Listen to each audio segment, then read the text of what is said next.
नमस्कार, स्वागत है आप सभी का। आप देख रहे हैं एनएमएफ न्यूज। आपके साथ मैं हूं नम्रता चौधरी।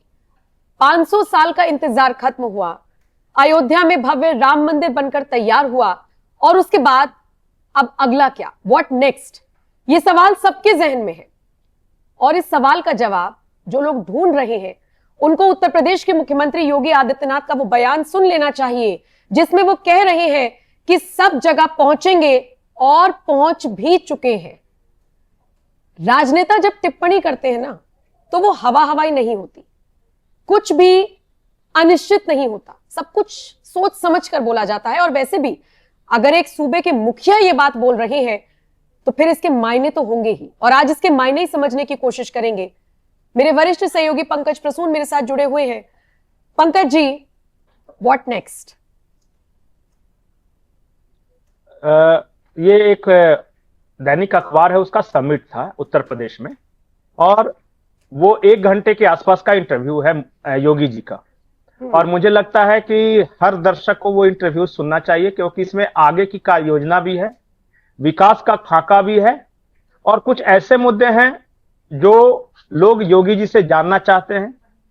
जैसे कि उनसे पूछा गया कि आप लोग नारा लगाते थे अयोध्या तो अभी झांकी है, काशी मथुरा बाकी है, तो इस पे आप क्या कहेंगे? उन्होंने कहा कि सब होगा और करने से होता है। हम पहुंच रहे हैं उस जगह पे, और कई जगहों पे हम पहुंच भी चुके हैं, और जो होगा वो पब्लिक की आकांक्षाओं के अनुरूप होगा और देश के कानून के अनुसार होगा। बहुत बड़ा मैसेज है ये, अगर कहे तो। और इसी इंटरव्यू में उन्होंने आपको रोकना चाहूंगी, ये बयान ऐसे वक्त में आया है उत्तर प्रदेश के मुख्यमंत्री का जब हमने बंगाल से 6 दिसंबर को आई वो तस्वीर भी देखी जिसमें बाबरी मस्जिद के लिए ईंट ले लेकर जा रहे हैं मुस्लिम समाज के लोग, नींव रख दे रहे हैं, हुमायूं कबीर बयान पे बयान दे रहे हैं। ऐसे वक्त में बयान है, संदेश है।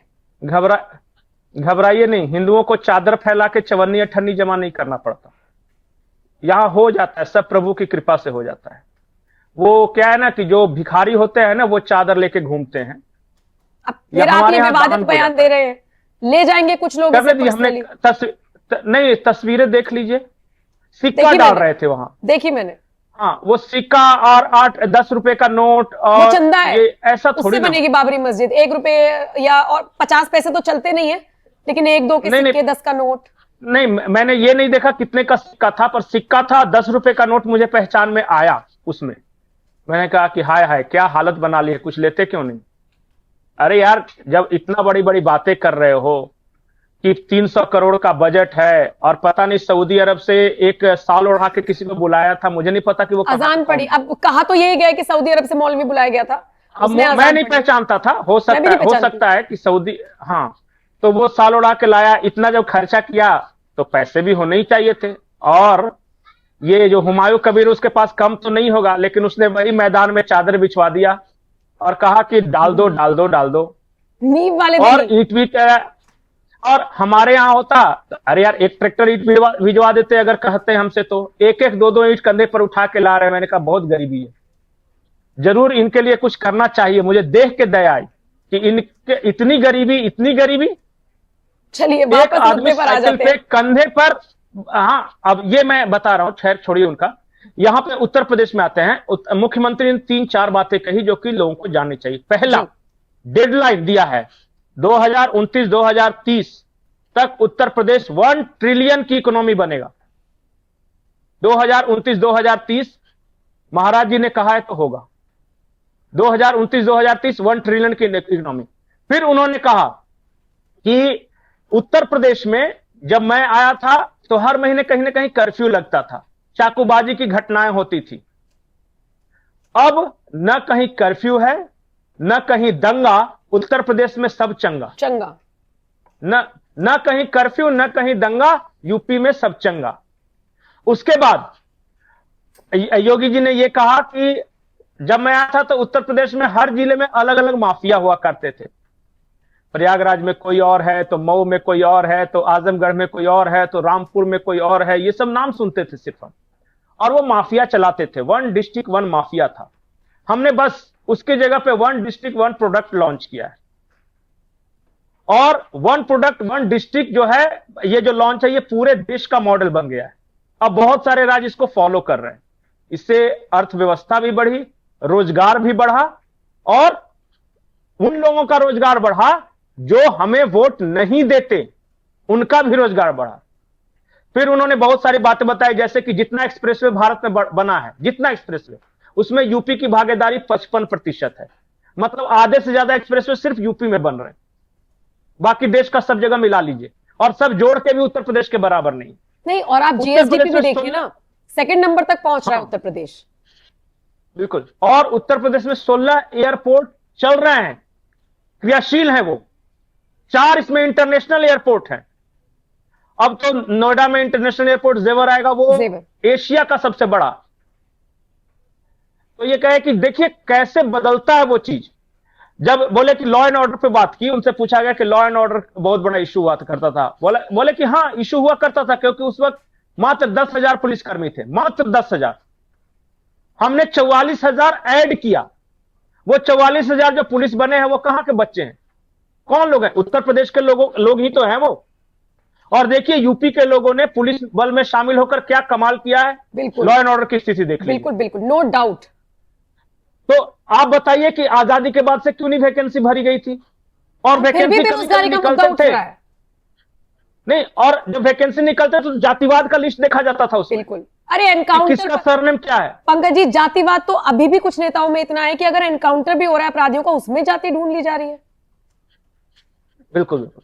और इस तरह जैसे सिर्फ ऐसे नहीं कि हम डिस्कशन करने बैठे हैं काशी मथुरा या भावनात्मक मुद्दों पे, वो तो होगा। हर तीर्थ स्थल हमारा विकसित हो रहा है। आपने देखा, काशी कॉरिडोर देख लीजिए, अयोध्या देख लीजिए, अभी तो सबका ब्यूटिफिकेशन होगा। टूरिज्म बढ़ा है। मैं कल एक आंकड़ा देख रहा था नम्रता, कि अयोध्या में 1800 करोड़ का कारोबार हुआ है। वो कहां जा रहा है वो पैसा? 1800 करोड़ सारे देश के लोग आ रहे हैं उत्तर प्रदेश घूमने, और वहां खर्च करके उत्तर प्रदेश के खजाने में वो पैसा दे रहे हैं। वाराणसी में आप जाके देखिए, 80 करोड़ का कारोबार हुआ सिर्फ मंदिर से। बाकी एलाइड एक्टिविटीज छोड़ दीजिए, किसी होटल में कोई ठहरा है, किसी होटल में कोई चाट फोकचा गुपचुप खा रहा है, कोई कहीं फल खरीद रहा है, कोई कहीं दूसरे सामान, वो सब छोड़ के सिर्फ मंदिर से 80 करोड़ का कमाई हुआ। कौन सी फैक्ट्री लगाते, कौन से अस्पताल बनाते कि 80 करोड़ आता या 1800 करोड़ आता? सही बात। तो एक एक तीर्थ स्थल अर्थव्यवस्था की धुरी बन चुका है, और खजानों में पैसा बरस रहा है, और उसका दिख रहा है। आज उत्तर प्रदेश की सड़कें आई थिंक कि भारत में सबसे बेहतरीन। आप पूरे भारत में कहीं घूम जाइए, यहां से बेहतर सड़क कहीं नहीं मिलेगी, यहां से बेहतर लॉ एंड ऑर्डर कहीं नहीं मिलेगा। किसी जमाने में ये अलग बात है कि जब भी आप हम जैसे गरीब राज्यों के, जैसे झारखंड, बिहार, उड़ीसा के लोगों से पूछिएगा तो वो कहेंगे कि हम दिल्ली कमाने जा रहे हैं। पर वो दिल्ली कमाने नहीं जाते, वो नोएडा, गाजियाबाद में कमाते हैं। बिल्कुल बिल्कुल बिल्कुल। ये डिफरेंस बोलते लोगों को भले हैं अब कि समझ दिल्ली में आया कमाने है जा रहे हैं। पंकज जी, डिफरेंस लोगों को अब समझ में आया जब लोगों ने रहना शुरू किया या उस चीज को एडमायर करना शुरू किया, जानना शुरू किया। आप जिक्र कर रहे हैं बार बार और मैं बात बताऊं आपको। नहीं, पहले आप मेरी सुनिए। आप मंदिरों का आपने जिक्र किया, बहुत सारे लोगों ने सवाल उठाए। ये वो लोग हैं जो मस्जिद में जाकर, दरगाह पर जाकर चादर चढ़ा देते हैं। अब मुझे नहीं लगता कि मुझे आपको इलेबोरेट करने की जरूरत है कि बीते दिन कौन गया है। सब परिवार गया है, और जो अक्सर पेपराजी पर भड़कती हुई नजर आती है वो भी गई है। यहां जाने के लिए सब एकदम सौम्य हो जाते हैं, सब अच्छे हो जाते हैं, लेकिन राम मंदिर जाने का टाइम नहीं है किसी के पास। अब ये वोट बैंक की राजनीति नहीं है, तो इससे इतर क्या है? मेरी तो समझ से परे है। नहीं, ये कुंठा है, फ्रस्ट्रेशन है। वो क्या है कि अपना स्टैंड अचानक बदल नहीं सकते। अब मजबूरी यह है कि अच्छा भी लग रहा है, थोड़ा हम भी जाके देख लेते हैं कैसा होता है। इच्छा तो है मन में, हाँ, वो इच्छा पूरी कर दी अवधेश प्रसाद ने, तो पूरा आलाकमान नाराज है। पूरा आलाकमान नाराज है। अच्छा, तो मैं आपको एक ब्रेकिंग न्यूज दूं। हो सकता है कि अगले चंद दिनों में Adhir Ranjan Chaudhary, Shashi Tharoor, Hemant Soren, Awadhesh Prasad Singh dash dash dash, बाकी पब्लिक समझ में होने वाला है कुछ। अच्छा, एक बात देखिए पंकज जी, जो आप बात बता रहे हैं पिछले 24 घंटे से, जब से वो तस्वीरें आई हैं कि सह परिवार पहुंच गए हैं राम मंदिर, रामलला के दर्शन करने के लिए अवधेश, उसके बाद से यही चर्चा है। पूजा पाल वाला हाल हो जाएगा तो अभय सिंह वाला हाल हो जाएगा। क्योंकि एक बात जानते हैं कि जो लोग अवधेश को जानते हैं पंकज जी, वो लोग ये कहते हैं कि वो बड़े सनातनी, वो बड़े पूजा पार्टी वाले आदमी है। पार्टी की गाइडलाइन ऐसी है, पार्टी की लाइन ऐसी है कि बेचारे इधर उधर नहीं हो पा रहे थे। नम्रता, मेरी कांग्रेस में कुछ लोगों से दोस्ती है और उन्होंने क्या कहा कि भाई अयोध्या का दर्शन करने की तो इच्छा है पर फोटो मत लेना, पता चल जाएगा। तो ये बिल्कुल मैं ये दिल की बात बता रहा हूं। देखिए, आपको नहीं लगता कि अखिलेश का मन है राम मंदिर जाने का? जाएंगे, वो जाएंगे, मन है उनका, मैं आपको यकीन दिलाता हूं। नहीं मुझे लगता है कि उनका मन है। हाँ, अब थोड़ा सा बाकी अब इतना ज्यादा बोल दिया है तो मिनिमाइज करके वो जाएंगे, देखिएगा 100% जाएंगे। देखिए, मैं इतना जानता हूं कि आदमी ठीक है, राजनीतिक मजबूरियां होती है, मुसलमानों का वोट लेना है, लेकिन मुसलमान भी जा रहे दर्शन करने। मैं एक तस्वीर देख रहा था, वहां लाइन लगा के वो भी दर्शन कर रहे थे। अरे हमारे भगवान, देखिए हम तो एक ही चीज मानते हैं कि ऊपर वाले के दरबार में कौन बड़ा कौन छोटा, सब एक समान। आप जाओ, कोई कहीं किसी का रोक नहीं है, कोई नहीं पूछता है। इस नैरेटिव में मत फंसो कि दलितों को मंदिर नहीं जाने दिया जाता तो आदिवासियों को नहीं जाने दिया, सब जगह जाने दिया जाता है बाबू, कोई नहीं पूछने जाता।